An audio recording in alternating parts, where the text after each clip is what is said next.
শুরু করছে হুমায়ুন গল্পের পার্ট 5। চোখ খুলে তাকালাম, দেখলাম সকাল হয়ে গেছে। চারিপাশে অনেক মানুষ ভিড় জমে বসে আছে, মাঝখানে আমি বসে আছি।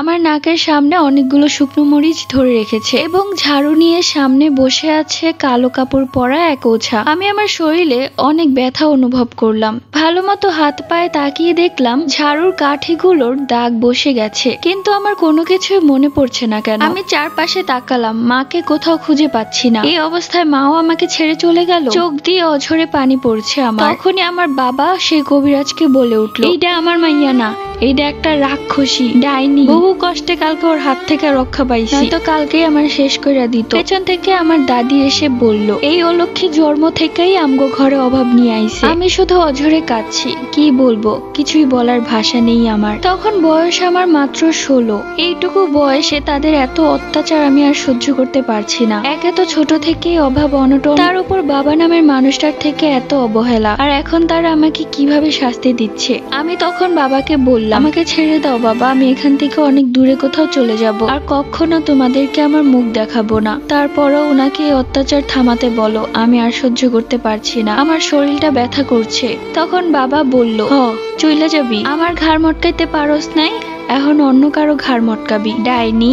তখন আমার দাদি বলল, এরে সারণ যাইব না, ওর পায়ে শিকল দে, আর ওরে অঙ্গ গোয়াল ঘরে বেঁধে রাখ। তখন বাবা বলল, মা আপনি কি পাগল হইছেন? ওরে যদি গোয়াল ঘরে বাঁধি তাহলে তো আমগো গরু রেখায় ফেলবো, গরুর দুধ দিয়ে আমগো সংসার চলে, আর যদি গরু রেই মাইরা ফেলে তাহলে তো আমগো সংসার চলবো না। তার চেয়ে ভালো হয় পুকুর পাড়ে শিকল দিয়ে বাইন্ধা রাখি, এতে কারো ক্ষতি করতে পারবো না। আমি মনে মনে কাঁদতে লাগলাম আর বলতে লাগলাম, এই কেমন বাবা, নিজের মেয়েকে এতটা কষ্টে রাখতে চাচ্ছে। কবিরাজ আমার হাতে পায়ে 50টিরও বেশি তাবিজ এবং সুতা বেঁধে দিলেন। এত জোরে জোরে বাঁধলেন যে আমার হাতটা মনে হচ্ছিল কেটেই যাবে। এরপর আমাকে টেনে হিঁচড়ে সেই পুকুর পাড়ে নিয়ে যাওয়া হলো এবং একটি লোহা জাতীয় জিনিসের সাথে আমার পা বেঁধে দিল। সারাদিন আমি সেখানেই বাঁধা অবস্থায় রইলাম। ভাবতে অবাক লাগছে, মা আমাকে একটা বারের জন্যও দেখতে আসলো না। এমনি দেখতে দেখতে দুপুর পেরিয়ে রাত হয়ে গেল।